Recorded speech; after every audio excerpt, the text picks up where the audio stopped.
Dominique Hawkins is going to come up and share with you some general background on what we're doing in St. Augustine in terms of our historic preservation master plan.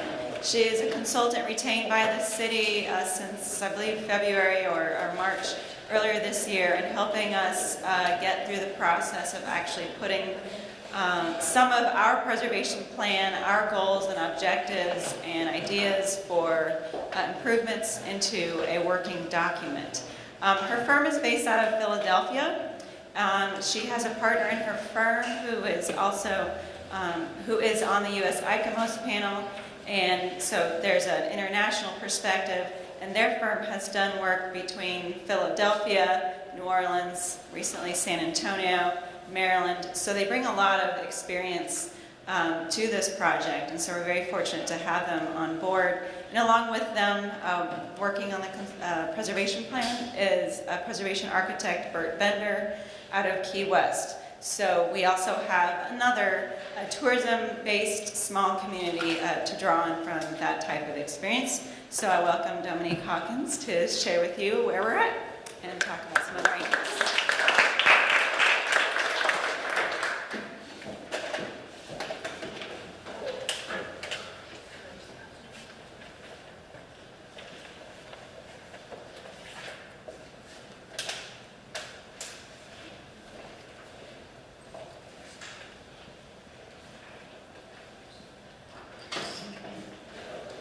So while we're getting this set up, a couple of things. First of all, this has been an amazing amount of information presented from a lot of different perspectives over the last couple of days. So thank you all for A, your presentations, B, participating, and C, hanging in there. It's really a gorgeous day. So hopefully I'll show you enough pretty pictures of St. Augustine, so if you don't get out and see enough of it before you have to dart out of town, at least you'll see some neighborhoods. One of the things we did in Pennsylvania, and this came up from the last presentation, was the disclosure of, are we really in a historic district? I was working with a HARB outside of Philadelphia, Historic Review Board, and they got so tired of hearing the question that the realtor who was on our board went to the State Realtors Association and said, add it as a line item on the state disclosure form. And it is now there. So everybody signs.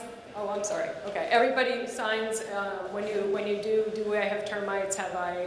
Do I have asbestos? Whatever. There's a line item in the Pennsylvania State Disclosure Form that says, "Are you a historic or regulated historic building?" So it is possible to overcome this in different ways. So now let's talk about St. Augustine. As Jenny mentioned, part of what I want to make sure, or part of what I want you to understand is that about how I'm approaching the master plan is that I'm really coming from a place that is probably slightly different than most consultants. I am a registered architect. I am trained as also in preservation, have a Master of Science in Preservation, but all our firm does is preservation. We do it across the country. We do it in big places. We do it in little places. We do things that everyone agrees are really important and some things that are only important to the people who live where they live. And all of that's okay, because preservation from our perspective is really about the place we are, and we don't interpret nor push nor impose our views on anyone. So I started the firm in 2010, or excuse me, in 1995. I was joined by my partner in 2010, and he was on the board of ICOMOS but has resigned because we are a little bit too busy for him to be running around the world and leaving me to do all the work. So we get to work on really cool things. We are currently working on the Alamo.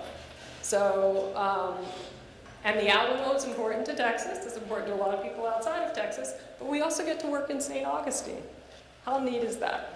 And one of the great things and one of the great connective tissues of everything we do is the local embedded importance of the place to where we are. And we celebrate that.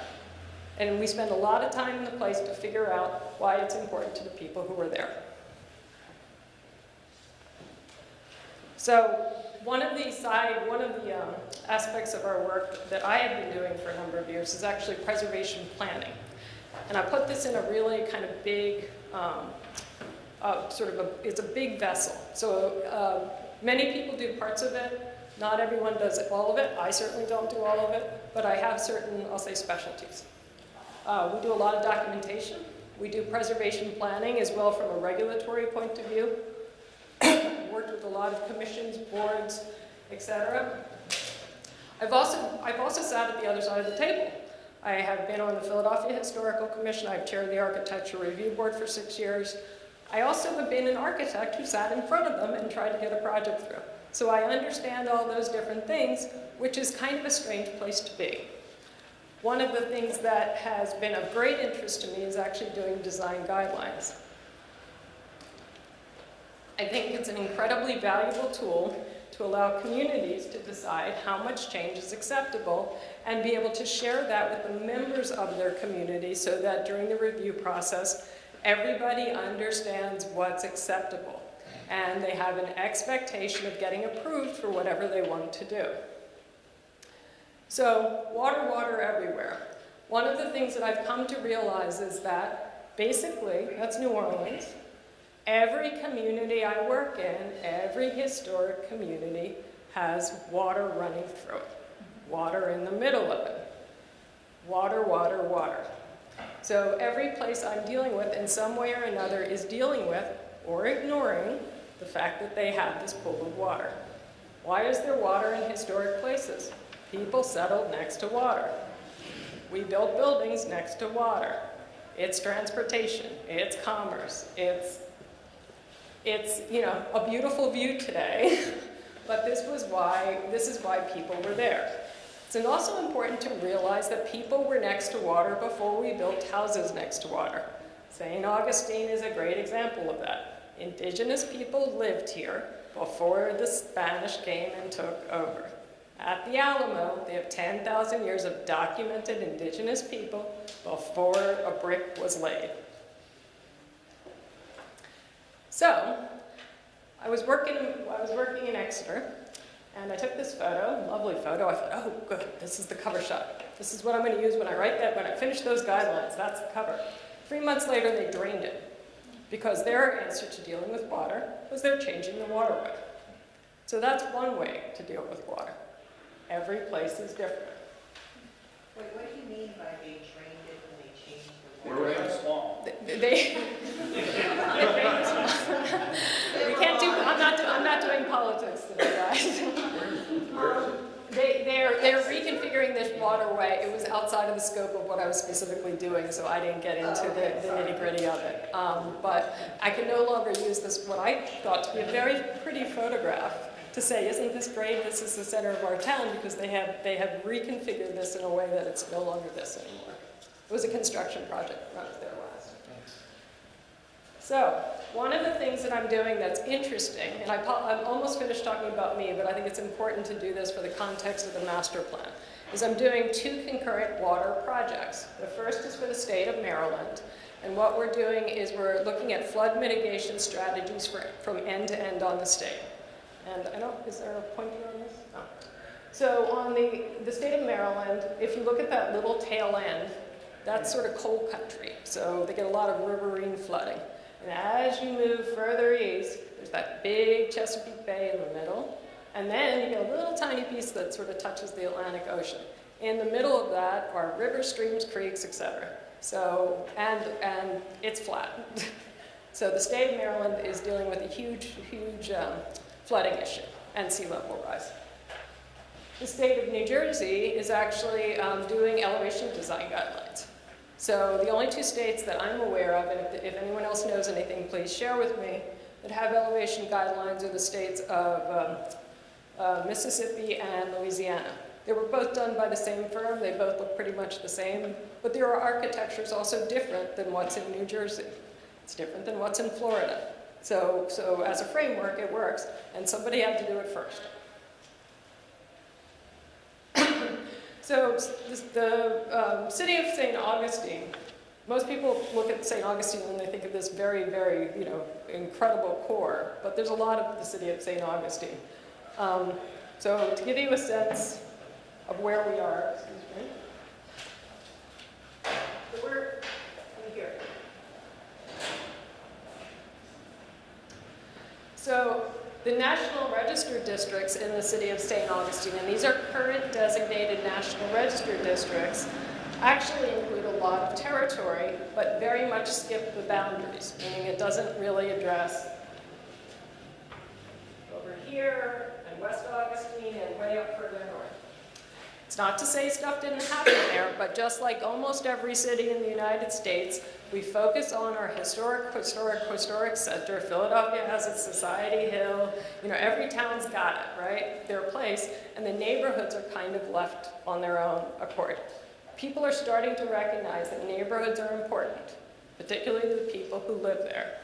So if we drilled this down further, so those were all the historic districts. This is the area that's regulated currently. So we've gone from that big view of the city to regulating that much. So there's a lot of the city which is really important. It's been designated on the National Register, currently not regulated. And not regulated, I don't mean in the sense of someone telling you what to do, but there's no protection in terms of if you're trying to save character, there's no mechanism to do it. Excuse me. So a little background. This is the oldest European settlement in the US. I'm saying European again because people lived here, which means we have archaeology too, because they lived here and their stuff is still here. The earliest house is 1723, which is absolutely really early for Florida. For every place I go in the world, I have to readjust my clock in terms of what's old. Not so old, it's old for Philadelphia, but you know.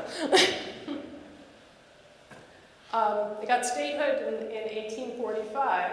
They were under 5 separate flags. This city was under 5 separate flags. So what's Spanish, English, Spanish, territory, statehood. So there's a lot, and with all of that, there were, excuse me? No, I was just being facetious asking her if she was taking notes, you know, because we had this guy.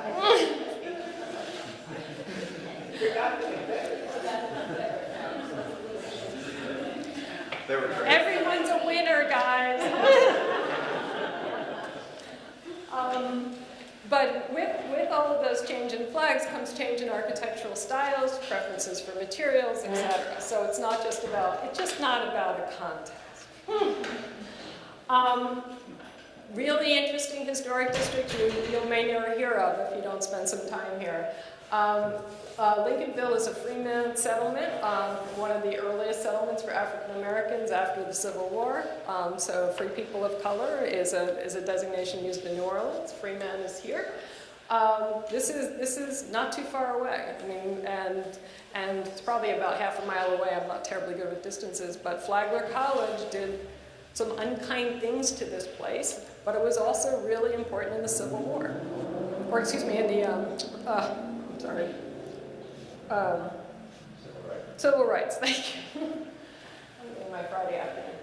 It's also a resort city, and it's a resort city, why? Because we had industrialization in the 1880s, so people had regular jobs, people got time off, and they got the train they could get here. So this also became a resort city. It had a really incredible boom period post-World War I, and then also during that we were annexing land. So a lot of those edges of that map got annexed in this period.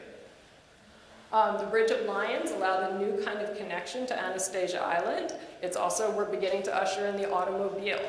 So the city's kind of getting bigger and the core of it is shifting. So it's all of these sort of separate neighborhoods by virtue of its size, as well as a population boom. World War II, all those GIs coming down, everyone's saying, hey, it's warm there all year, I don't have to live in the snow anymore. Florida boomed, and there was a big population boom, as well as housing. So, St. Augustine is really focused on, the regulation of historic properties has focused on its historic core, in the same way it has in many, many, many other cities. One of the reasons, or one of the initial impetuses for this was some of the early preservation that happened in St. Augustine. So there was a historical and restoration committee founded in 1937, as well as the St. Augustine Restoration Plan in '59. The reason I'm stating these dates is because the National Preservation Act happened in 1966. So this place was recognized as important way before that. And the 59 restoration plan was actually enacted by the state legislature. So it has a really high degree of importance. It recognized as such from the state. So what does it say? So the state plan basically encourages the restoration and reconstruction of buildings to be sympathetic in style. And if you read the bottom one, it pushes major stress on the restoration at or near 1763. However, other phases in the long history need not be neglected. This is a very unusual stance for preservation today. This was 1959. This is today. So one of the things that we are investigating is looking at this language and making an active decision, not passive, but as a community, does this still make sense? Does it make sense in certain areas of St. Augustine and not others? It's a question. I don't have answers, I'm just posing questions. So those are again, 5 local districts. In addition to this, across the city, there is regulatory review and preservation across the city. And it comes in the form of demolition review, so it's for properties 50 years old and older, across the city, as well as archaeological review. So the city has on staff an archaeologist. My gosh, how fantastic. This is the only place I know where there's an on-staff. The city of Philadelphia doesn't have an on-staff archaeologist. And there is actually a requirement under certain conditions to perform archaeology based upon the level of intervention that you're doing. Is there enough resources? We always want more, but at least they have it. So here we are at these National Register districts. I will say that there are neighborhoods over on Anastasia Island, on this island, which are in the process of considering it. So I'm just focusing on what is currently documented. And these neighborhoods have no protection beyond basic zoning, currently. And that may be fine, but that's a choice. So we're at the point of making active choices. What are people concerned about? That. So this, whether or not you think this is a beautiful piece of design or not, inconsequential. It's the neighbor next door that may have a stronger opinion. Where is it? I don't know. Abstract, Water Street. North of the fort, about half a mile maybe. Okay, I'm not meaning to pick on anyone in particular, but I believe, looking at this, I actually think it's probably designed to be flood resistant. I'm not going to make a design, I'm not going to voice a design opinion. That's not really fair. But the point is, in terms of whether or not this fits in well with this neighborhood, in terms of what the people perceive, is what the question is. What an ugly building. Dominique, we don't thought when it was finished would be a great thing for hurricanes to aim for. Like that big old hotel. Can't say. So, Maybe they need a few moments to discuss it. we could have used this as a roundtable discussion issue later, up to you all. So this picture here is not, again, I'm not trying to be a designer, but if I look at the street and you see that little building next to it, that's its neighbor. Does that work? Maybe, maybe not, but I don't believe that needed a variance.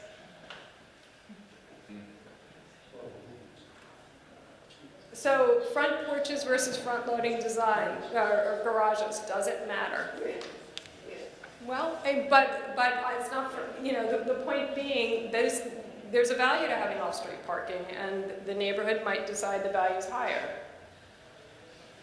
So the little house has 2 neighbors now.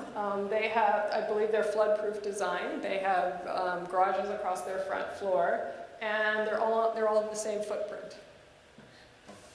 So Main Street heading to the Alamo Bridge. in case anyone's keeping score. So the point is the city's changing. Why is the city changing? People come down here for a weekend and then they come for a second weekend and they say, wow, we can retire here. Doesn't life here look good? Oh, but wait. I need an even bigger house. I mean, it's a similar issue as everywhere. And so people are building their dream house because they are retiring and this is the place they want to spend their days. And that's fine, but where they built it may be more of a question of what the neighbors want. Or excuse me, the level of design criteria for it can be shaped by their neighborhood or not. This is a property rights state, as most are, by the way. So. Actually, a developer built those too, and sold it, so that was nobody's dream house. That was a developer's dream house. Okay. A lot of developers are foreign funded, we don't even know who they are. They don't have to disclose them because they're all cities. So, we also have more recent and pressing concerns. So I ran away yesterday afternoon to take a few photos. So certainly Matthew has left some debris. In some cases it's smaller than in other cases. But the reality is that flooding, hurricanes, storms, wind, all of it is now a preservation concern. I don't think we can ignore it entirely. We just have to decide how much we want to pay attention to it. We are living with water, and we may have to learn to live with water in a different way. It's not always going to be over there and pretty, because when it's at my front sidewalk, then it's in my front yard, then it's in my front door. I have to think about it a little differently. So, in terms of talking about what the recommendations are of the master plan, I'm not making recommendations yet. What I'm offering is ideas. Because I think I owe to the community to actually have a real community meeting and not necessarily a conference presentation meeting to really formulate what this is. So the concerns were brought to me by members of the community as well as the staff. So that's why I need that interaction again. So in terms of the historic preservation review process, I think there's a lot of commendation that needs to be given to making the historic colonial downtown the experience that it is today and the benefits that that has provided to the city. So there's no question that the tourists are coming because of that there's an experience here because of that, because the ambiance is because of that. One of the questions that some people have asked me is, what about authenticity? You know, in Santa Fe, they have Adobe gas stations and supermarkets. You know, at some point, I'm giving you a very extreme example, but at some point you have to decide what that means. So some of the concerns that have been raised are about the demolition process. There's a lot of demolitions happening, some of which for those larger developments, some of which because people just wanna, and there isn't necessarily a built-in mechanism to slow down that process, or maybe there are ideas that can slow down that process, to make those choices a little bit more of a community involvement in terms of the policies around it. I mean, a property owner can do what a property owner can do, but you as a community have to decide what those policies are. One thing which I believe is in the implementation process already is limiting the duration of certificates of appropriatenesses. So those used to have no expiration date. So if I got a certificate 10 years ago, I could build it today. Well, a lot has changed in 10 years, and there may be a difference of opinion. So the city's already implemented that. Yay. The design guidelines. I'm coming from a design guideline place, so I already fessed up to that. What I will say is these guidelines were state of the art when they were done, and they were the state model, or were right in line with the state model. I think that people need more information and they need it in a really, really friendly way. So I need to, at midnight, when I have time on Saturday, be able to go online and get something with lots of pictures, gives me an expectation of what can be approved. In addition to that, I think guidelines give you the possibility of indicating what staff can approve. Because if I say you can specifically do this, here's a picture of it, and staff says, well, here's the criteria, I checked it, then that's a possibility. And we had a presentation this morning about the importance of integrating GIS and mapping and all of that into historic preservation, as well as the permitting process. So you all gave my presentation. I'm just kind of summing this whole thing up, all right?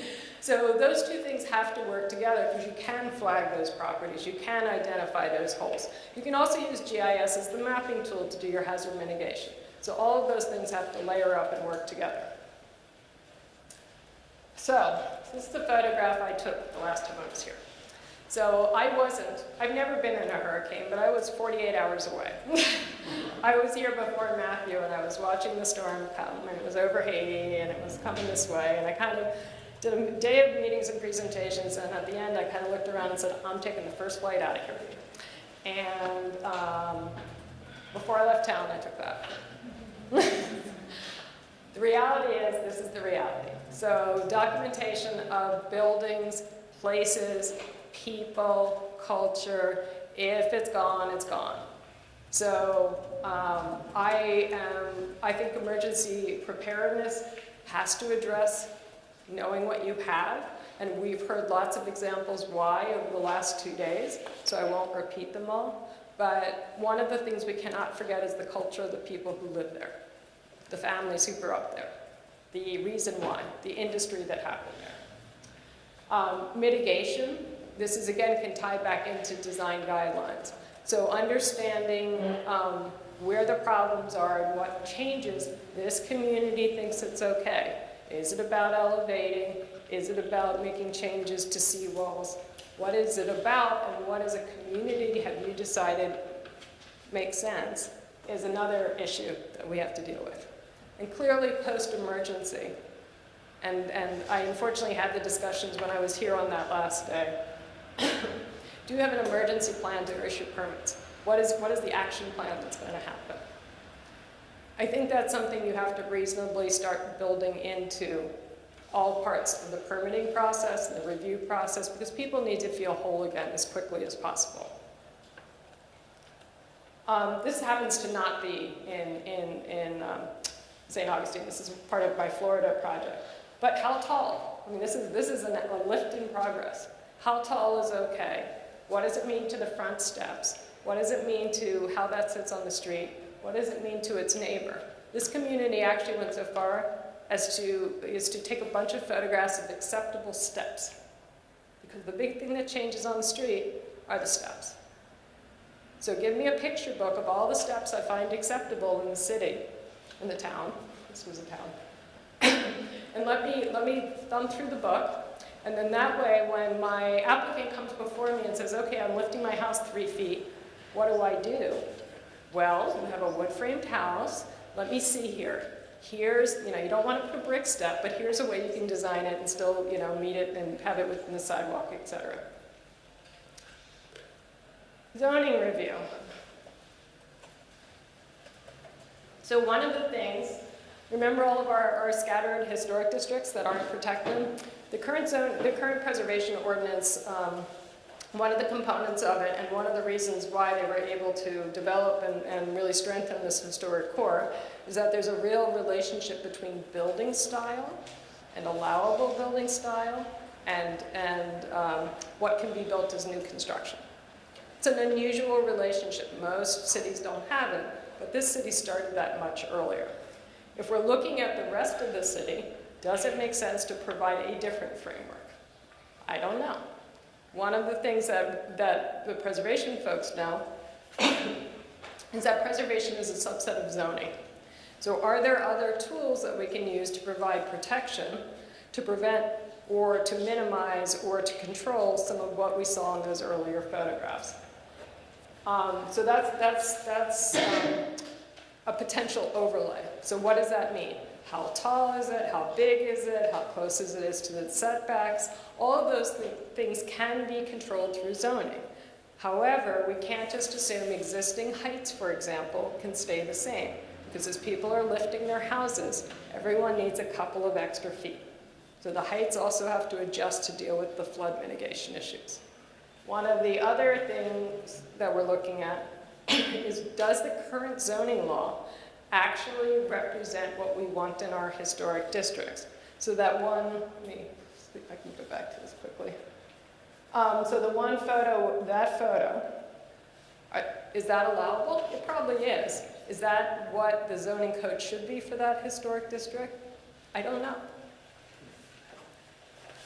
I don't know that this guy got a variance. So sometimes our zoning codes fight against what we're trying to do in preservation, and as a property rights place, that's a real problem that has to get resolved. Mafia rights. So, what Archaeology. Again, how cool is it that they have an archaeologist on staff? So what we want to make sure is that given the flood risk, that we are addressing archaeology, because once it's underwater, it's essentially gone. Particularly coquina stone, which is water soluble. It's not going to last. So the city's making great efforts to get as much out of the ground as possible. But as sea level rises, you have to think about what's important in your community, as does St. Augustine, and decide how much resource can you actually afford to put towards this, and when is it too late? And are you willing to take that risk? Financial incentives. Preservation's expensive. We all know that. So there are tax credits that are available for property owners who do rehabilitation here. But we're also looking at potentially revolving funds, perhaps loans, low interest loans. And it's not necessarily all city programs. I don't think you can rely on the city to do everything.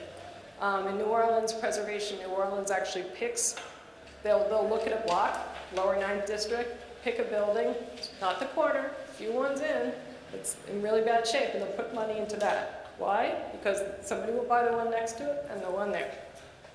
And preservation sometimes needs a little bit of investment. And then they sell that house, they get some money, and they go around the corner and they do another one.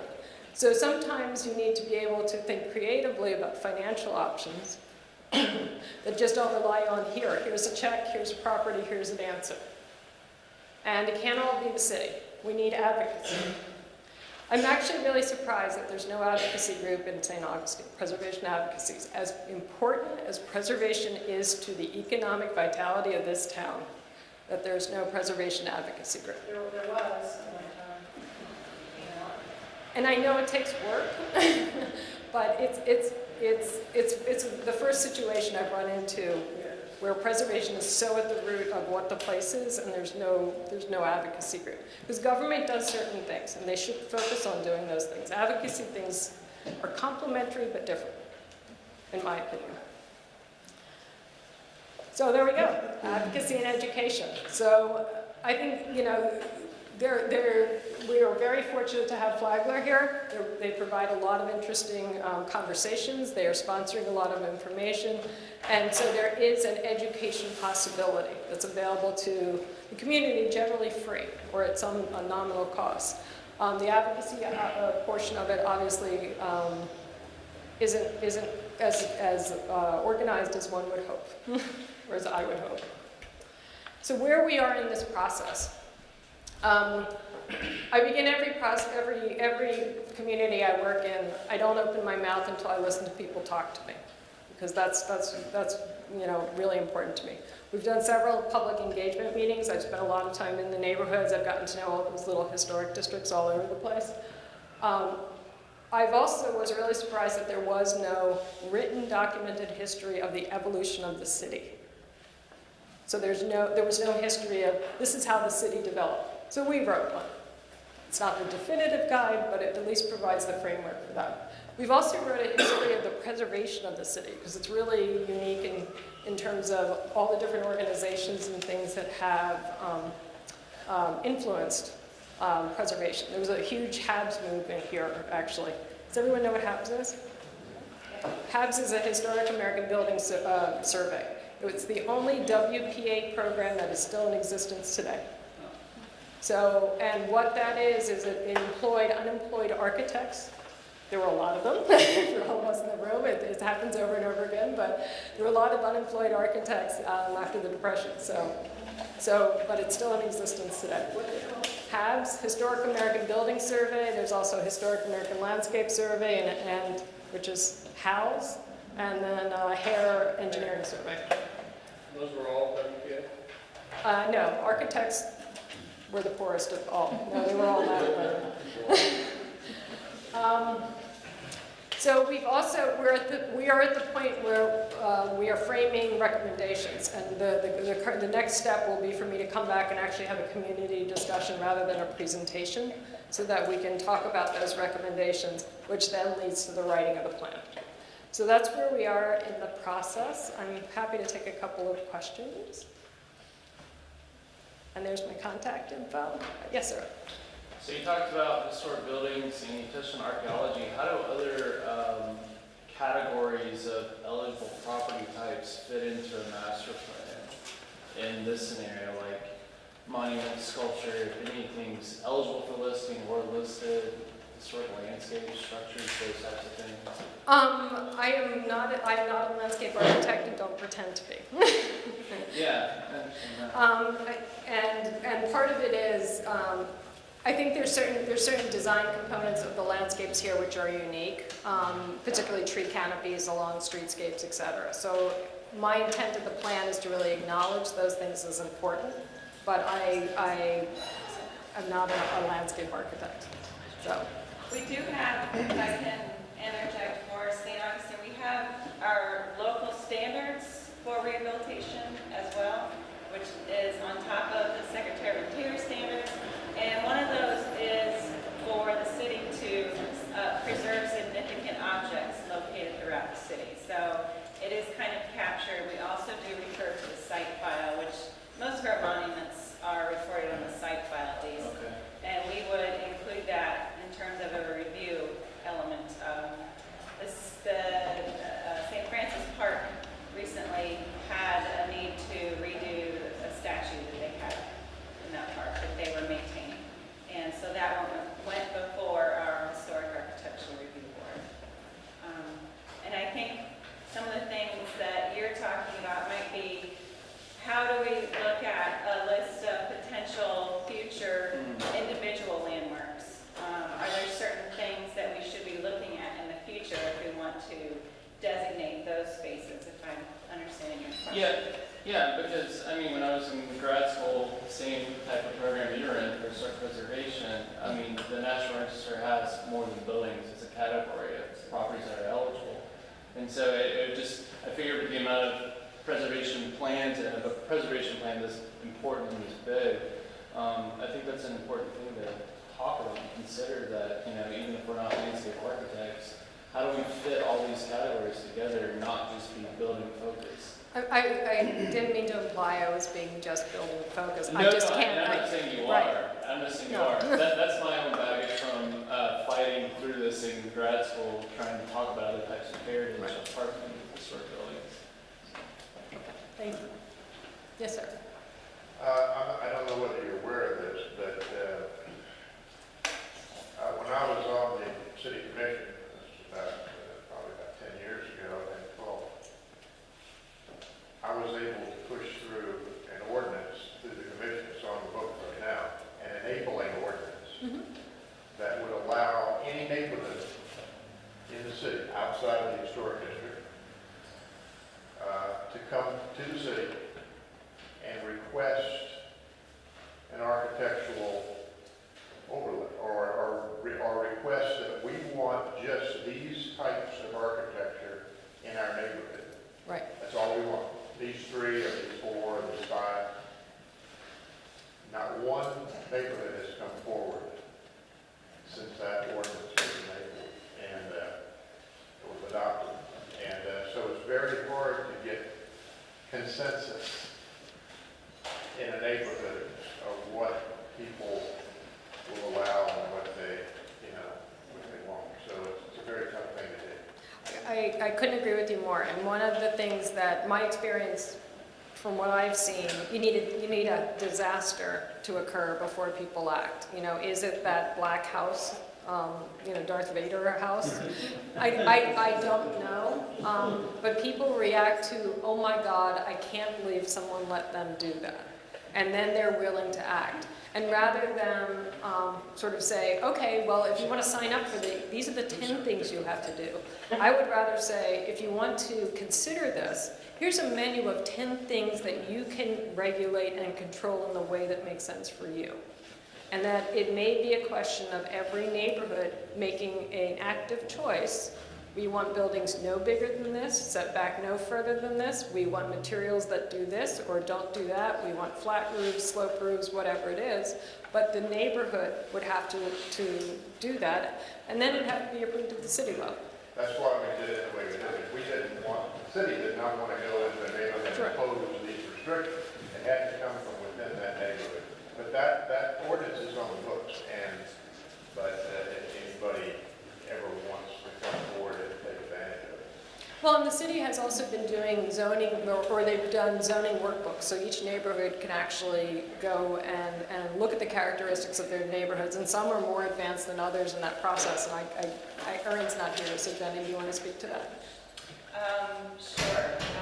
Every listed neighborhood association, Erin put together kind of a template that talks about what that individual community's features and history are, what are some tools, whether it's zoning, whether it's looking at your landscape, setbacks, parking, in terms of, I'm not talking about our mobility plan level of parking, I'm talking about individual site parking. So any types of issues like that a neighborhood might want to take up to that level. So we tried to say, here's a level of information that would kind of overlap with what you're talking about. And I think it's still something where there's just not enough familiarity with it, or there's some fears about what it's really going to mean.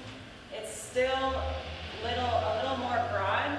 It needs a little more fine tuning. We need, community to really take a hold of this and say, we do want to move forward with this. We see there's this workbook here, but maybe this isn't enough information. Maybe we need to really just kind of pick out a few details that we want to focus on. Those tools are available and on the city's website.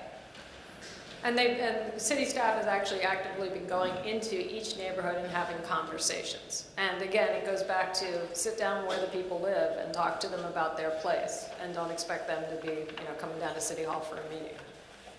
Yes, sir.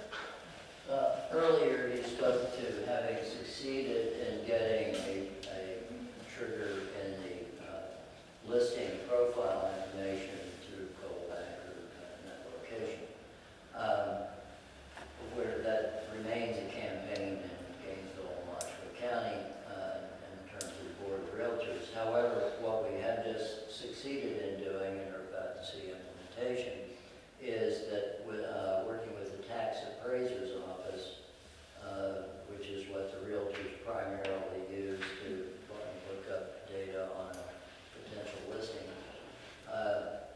the tax appraiser's office has greeted the idea of entering on that and printout the designation in a historic district contributing structure or not. So that's something that everybody here can take back to your county and talk to your tax appraiser about getting onto their form. Yes, ma'am. Couple of things on the historic context. I'd like to throw out a tiny little bit more information. And in case you've been one of the fortunate people not to have actually found this online, but the University of Florida tortured me for a few years there, and my dissertation is on the preservation of the Hotel Ponce de Leon, but there's a big back chapter on the history of preservation in St. Augustine in it. In 1821, it became U.S. territory, so that is actually when tourism started here, so we're about ready to celebrate 200 years of that clean industry. The other thing that comment on the historic preservation coming out of the Depression was because Key West had